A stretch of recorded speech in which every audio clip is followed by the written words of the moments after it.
नमस्कार, मैं हूं आशीष त्रिपाठी और स्पेशल रिपोर्ट देख रहे हैं आप। देवेंद्र फडणवीस महाराष्ट्र के नए मुख्यमंत्री होंगे और अब सिर्फ इस बात का औपचारिक ऐलान भर होना बाकी है। माना यह जा रहा है कि आज होने वाली बीजेपी विधायक दल की बैठक के बाद देवेंद्र फडणवीस के नाम की आधिकारिक घोषणा की जा सकती है। विधायक दल की बैठक के लिए बीजेपी ने निर्मला सीतारमण और विजय रूपाणी को पर्यवेक्षक बनाया है और इन दोनों की मौजूदगी में ही महाराष्ट्र के मुख्यमंत्री के नाम का ऐलान होगा।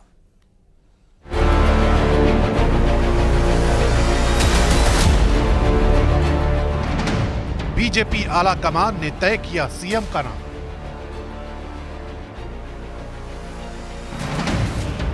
कुछ घंटों में महाराष्ट्र को मिलने वाला है नया सीएम।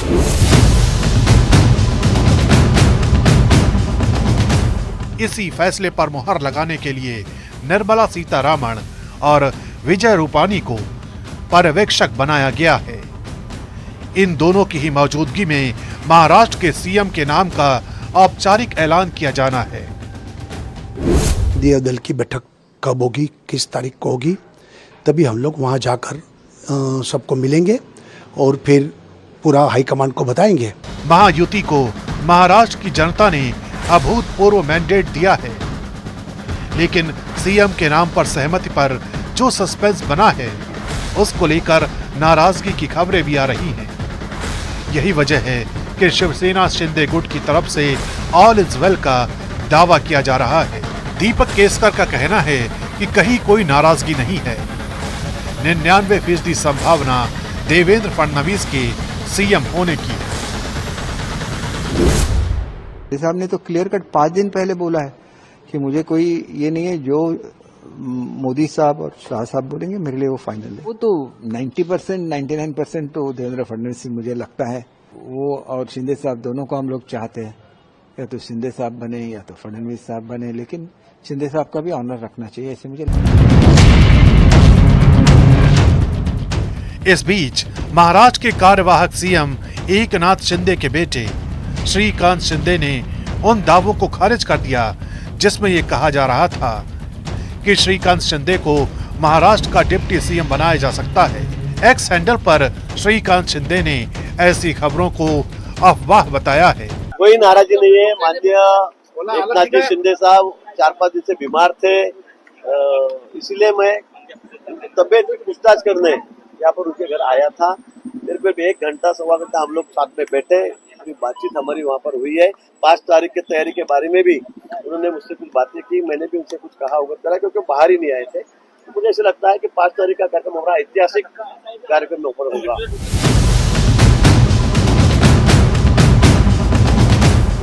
महाराष्ट्र में सीएम के नाम पर कयासों के दौर के बीच अजित पवार के दिल्ली दौरे ने हलचलों को और तेज कर दिया है। खबर है कि पोर्टफोलियो को लेकर शिंदे कैंप और अजित पवार गुट आमने सामने आ गए हैं। सूत्रों के मुताबिक दोनों पार्टियों को अपनी अपनी पसंद के मंत्रालय चाहिए। कुछ पोर्टफोलियो ऐसे हैं जिन्हें दोनों कैंप चाहते हैं। इन मंत्रालयों में पीडब्ल्यूडी, शहरी विकास मंत्रालय और वित्त मंत्रालय है। हालांकि दावा यही किया जा रहा है कि कहीं कोई शिकवा नहीं है और न ही किसी को कोई शिकायत है। हमने तो क्लियर कर दिया कि जो निर्णय सर्वोच्च नेता महायुति के लेंगे, आदरणीय मोदी साहब, आदरणीय अमित शाह साहब जो भी निर्णय लेंगे, हमारे दोनों वरिष्ठ नेता है, परम वरिष्ठ नेता है, वो जो निर्णय लेंगे हमको मंजूर है। तो इसमें ना हम नाराज है ना हमने कुछ मांगा है, तो सवाल ही पैदा नहीं होता। उस तो हो ही गए ना, बीजेपी का चीफ मिनिस्टर होने का तय उसी दिन हो गया था जब एकनाथ जी शिंदे जी और अजीत दादा, स्वयं मैं, प्रफुल्ल भाई और अमित भाई के साथ हमारी जब मीटिंग हो गई थी तब सारा तय हो गया है कि कोई भी कॉन्फ्लिक्ट नहीं है। जो चल रहा है वो अच्छी तरह से चल रहा है और इतनी भारी बहुमत मिलने के बाद राज्य को आगे 5 साल में और केंद्र सरकार की मदद से हमको गतिमान करना है। फिलहाल अब सारी जिम्मेदारी विजय रूपाणी और निर्मला सीतारमण पर है, जिन्हें हर कयास पर विराम लगाने की भूमिका सौंपी गई है।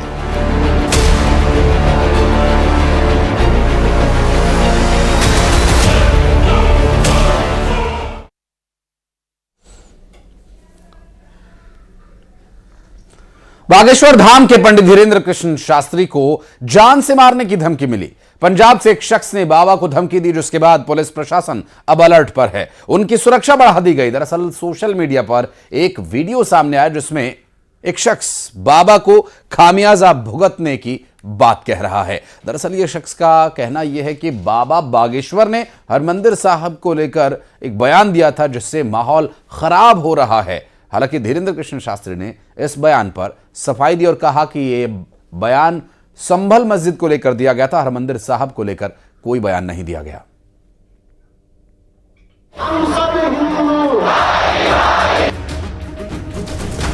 बांग्लादेश जैसा हाल भारत में ना हो सके। ठट्टरी के बरे हम हिंदू मुसलमान नहीं करते, हम तो केवल हिंदू हिंदू करते। साधु संतों की हुंकार। सनातन बोर्ड हमको इसलिए चाहिए क्योंकि हम अपने भारतवर्ष की सुरक्षा चाहते हैं। भारत बनेगा हिंदू राष्ट्र। 1 घंटा तुम्हारा, हिंदू राष्ट्र हमारा। नहीं सहेंगे अत्याचार। वहाँ के हिंदू बुजदिल हैं, उनको तुरंत वहाँ विरोध करना चाहिए।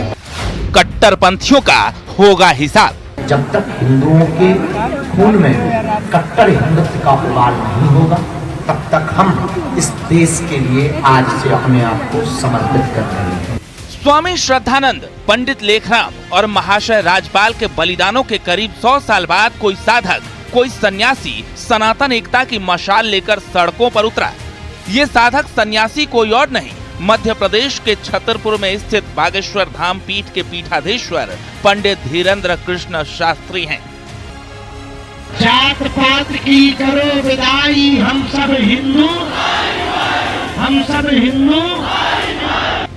इस दौरान ये पद यात्रा मध्य प्रदेश और उत्तर प्रदेश के 8 अहम पड़ावों से होकर गुजरी, जिसे समर्थन देने के लिए सनातनियों का हुजूम उमड़ पड़ा। बुंदेलों के मुख से हमने सुनी यही कहानी थी, खूब लड़ी मर्दानी, वो तो झांसी वाली रानी थी। अमर कर दिया इस धरती को, बुंदेलखंड को। लेकिन आज एक बुंदेला, वो बुंदेली थी, लेकिन आज एक बुंदेला निकला है। बालाजी महाराज उनको ऐसी शक्ति और सामर्थ्य दें कि पूरे राष्ट्र में हिंदू धर्म की ध्वजा पताका फहराए, ऐसी हमारी कामना है। पंडित धीरेन्द्र कृष्ण शास्त्री की इस यात्रा को लेकर कई तरह की भ्रांतियां लोगों को रही, लेकिन बाबा की यात्रा ने जातिवाद, छुआछूत, भेदभाव और ऊंच नीच को दूर कर हिंदू एकता का संदेश लोगों को दिया। बाबा बागेश्वर अपनी इस यात्रा से हर सोए हिंदू में, सनातनी में अपने धर्म के प्रति उबाल लाना चाहते थे। पर 100 करोड़ हिंदू वाले देश में हम 1 करोड़ हिंदुओं को जगाने के लिए रोडों पर चाहते हैं, तभी हमारा मकसद पूर्ण हो पाएगा। और बाबा की यात्रा में भीड़ देखकर ये इस बात का अंदाजा लगाया जा सकता है कि अब हर हिंदू की एक ही मांग, भारत बने हिंदू राष्ट्र। फिर कह देते हैं 1 घंटा रोज का तुम्हारा, हिंदू राष्ट्र हमारा। अपनी यात्रा के दौरान बाबा बागेश्वर ने हिंदुओं में अलख जगाने के साथ गैर हिंदुओं को चेतावनी भी दी। यूपी पहुंचने के बाद बाबा ने संभल में हुई पत्थरबाजी को लेकर भी साफ किया कि संभल में मंदिर ही है और वहां मंदिर ही बनना चाहिए। वहां पर मंदिर ही है, हमें लगता है। तब तो ये लोग घबरा गए हैं, पथराव किया है, मंदिर बनना चाहिए। बाबा बागेश्वर ने छतरपुर से शुरू की अपनी यात्रा का राजाराम की नगरी ओरछा में समापन किया और यात्रा में अपने साथ चलने वाले हर इंसान का धन्यवाद किया। उनको धन्यवाद दो जिनने गली भर फूल मारे, आओ। और उसको धन्यवाद दो एक ने मोबाइल मारा। एक और धन्यवाद दो, उन्हें कल केला महक के मारे। अजब गजब लोग मिले पूरी यात्रा में। लेकिन धन्यवाद के पात्र वो भी हैं जो सुबह से शाम तक केवल हिंदुओं को जगाने के लिए अपने नौकरी को, काम धाम को छोड़ करके 20-20 किलोमीटर पैदल चलते रहे। एक जोश था, एक जुनून था, हर हाल में हिंदू बचना चाहिए, हिंदू एक होना चाहिए और भारत हिंदू राष्ट्र होना चाहिए। तो जोरदार ताली बजा करके उनको भी धन्यवाद दो। वहीं इस यात्रा को समाप्त करते हुए बाबा बागेश्वर ने अपनी अगली यात्रा का भी ऐलान कर दिया। वृंदावन से दिल्ली तक की होगी 2025 में। बाबा बागेश्वर का संदेश साफ है, हर सनातनी को होना होगा तैयार, क्योंकि अब सभी को चाहिए हिंदू राष्ट्र। Bureau report, news 18।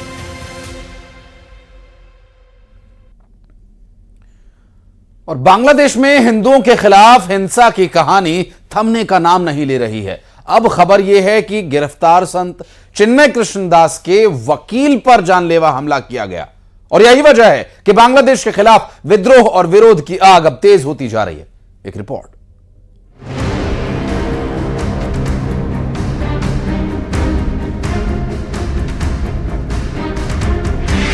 संत चिन्मय दास के वकील पर हमला।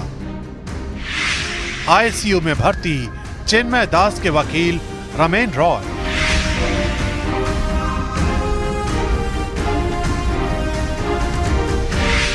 बांग्लादेश में आकर कब थमेगी हिंदुओं के खिलाफ हिंसा?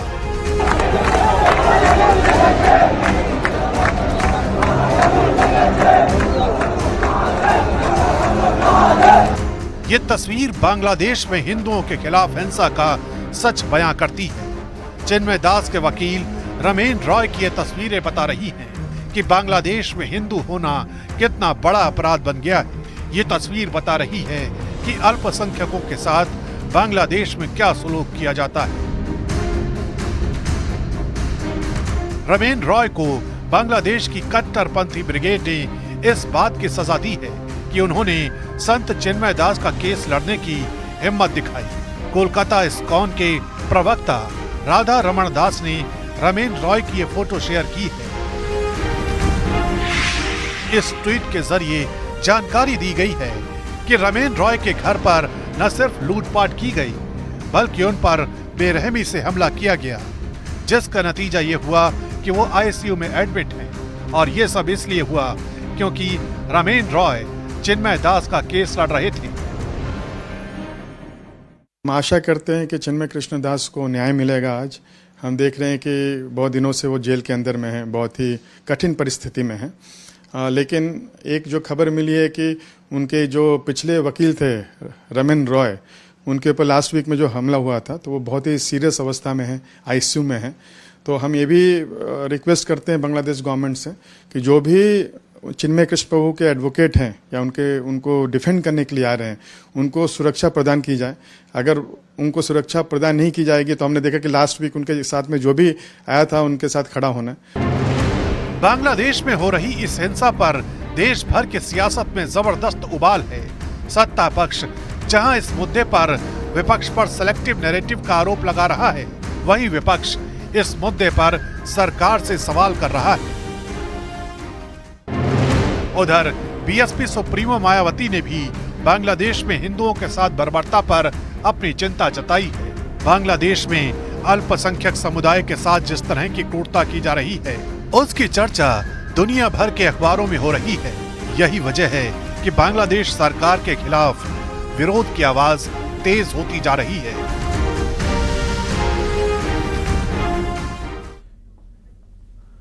और इस बीच एक बड़ी खबर आपको बता दें, सुखबीर सिंह बादल पर जानलेवा हमले की जानकारी मिल रही है।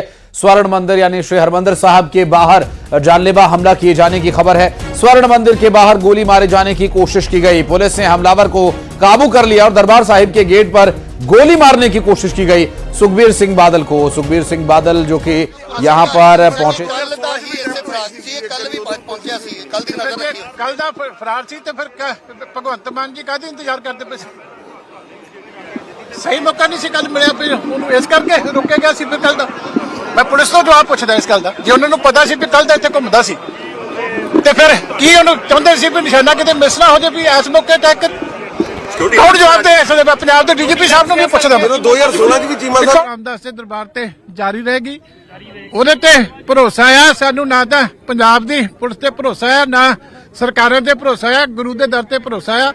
ਅਸੀਂ ਆਪਣੀ ਸੇਵਾ ਜਿਹੜੀ ਆ ਉਹ ਜਾਰੀ ਰੱਖਾਂਗੇ। ਗੁਰੂ ਰਾਮਦਾਸ ਦੀ ਸੁਰੱਖਿਆ ਸਾਨੂੰ ਚਾਹੀਦੀ ਆ, ਇਸ ਕਰਕੇ ਬਾਕੀ ਆਪਣੇ ਜੇ ਫਰਜ਼ਾਂ ਦੀ ਪੂਰਤੀ ਕਿਸੇ ਨੇ ਕਰਨੀ, ਇਹ ਕਿੱਥੇ ਦਿੰਦੇ ਹੁੰਦੇ ਅੱਗੇ ਜਿਹੜੇ ਪੰਜਾਬ 'ਚ ਮਰਡਰ ਕਰਾਏ, ਸਿਕਿਉਰਟੀਆਂ ਵਿਡਰਾ ਕਰਕੇ ਕਰਾਏ, ਮਾਹੌਲ ਪੈਦਾ ਕਰਕੇ ਕਰਾਏ। ਇਹ ਨੇ ਡਾਕਟਰ ਦਲਜੀਤ ਚੀਮਾ ਜਿਨ੍ਹਾਂ ਨੇ ਸਿੱਧੇ ਤੌਰ ਤੇ ਪੰਜਾਬ ਸਰਕਾਰ ਦੇ ਉੱਤੇ ਸਵਾਲ ਖੜੇ ਕੀਤੇ ਨੇ ਉਹਨਾਂ ਨੇ ਪੰਜਾਬ और देखिए तस्वीरें दो इस वक्त हम आपको दिखा रहे हैं।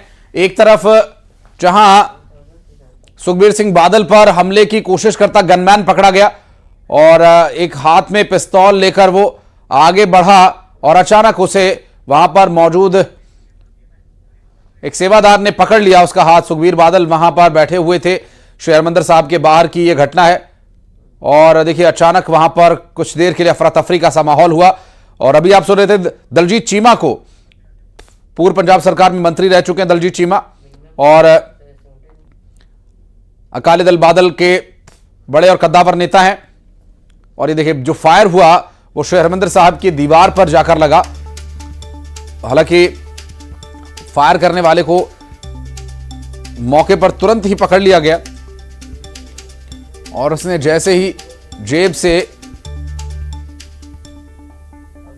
बंदूक निकाली, वहां पर मौजूद एक शख्स सेवादार जिसने त्वरित कार्रवाई करते हुए तुरंत उसका हाथ पकड़कर बंदूक को अलग दिशा की तरफ मोड़ दिया। और ये अमृतसर श्री हरमंदिर साहब से तस्वीरें सामने आ रही है, सुखबीर बादल पर हमले की कोशिश का मामला। श्रोमणी अकाली दल के प्रधान के उत्ते गुरु ने अपने ते गोली लाई, अज गुरु का प्रमाण कर। सर एक हिंदी सर एक सर क्या हुआ था पूरा मामला? तो दलजीत चीमा को आप सुन रहे थे जिनका यह कहना है कि ना तो सरकार पर भरोसा है ना ही पुलिस पर भरोसा है, सिर्फ गुरु पर भरोसा है और गुरु की कृपा से ही सब कुछ होगा। और उन्होंने एक बार फिर निशाना साधा राज्य की आम आदमी पार्टी की सरकार पर जिसकी अगुवाई कर रहे हैं भगवंत मान। और ऐसे में उन्होंने कहा कि ना तो पंजाब पुलिस पर भरोसा है ना तो यहां की सरकार पर भरोसा है। ये हमला कई तरह के सवाल खड़े करता है के खिलाफ और फिर पंजाब को दोबारा उसी आग में धकेलने की कोशिश हो रही है, ये उसका नतीजा। तो मैं भगवंत मान से भी पूछता हूं कि ये क्या हाल है तुम्हारी स्टेट का, क्या बना दिया। ये पंजाब पुलिस को भी इसका जवाब देना पड़ेगा कि आप अकाली लीडरों की सिक्योरिटी जानबूझ के विड्रा कर रहे हो, ये मौके दे रहे हो आप कि उनके ऊपर हमले जो है होंगे। इसकी जुडिशियल जांच होनी चाहिए और इसके पीछे कौन है तय तक उसी के जाना चाहिए। कौन था जिसने गोली चलाई है? ये अभी बता रहे थे कोई मैं नाम नारायण सिंह चौड़ा है, डेरा बाबा नानक में, जो सुखजिंदर सिंह रंधावा के मार्केट कमेटी के कोई चेयरमैन उनके साथी हैं, उनका सगा भाई।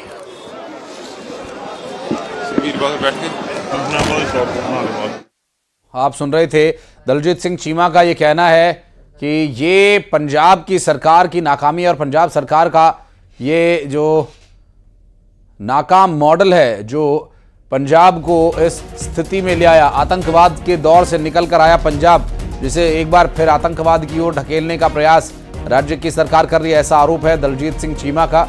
और उनका यह कहना है कि अकाली दल के नेताओं को और अकाली दल के अध्यक्ष पर अगर इस तरह का हमला होता है तो अकाली दल के नेताओं की जो जानबूझकर सिक्योरिटीज विड्रॉ की जा रही हैं उस पर सवाल उठाते हुए दलजीत चीमा धन्यवाद करदा कि उन्होंने अपने सेवक के सिर ते हथ रख के ते सारा जड़ा बचा किया।